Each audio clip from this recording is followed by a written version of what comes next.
कवन चीजा छोटा होला सदिया से पहिले बतावा देवर हो बतावा देवर बड़हर हो जाला ससुरवा बतावा देवर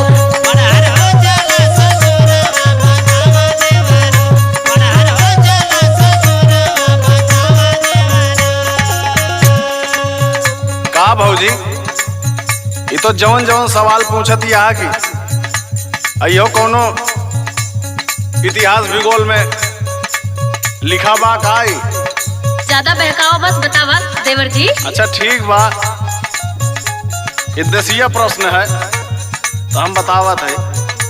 हाँ बतावा। अरे शौक सिंगार छोट होला सदिया से पहिले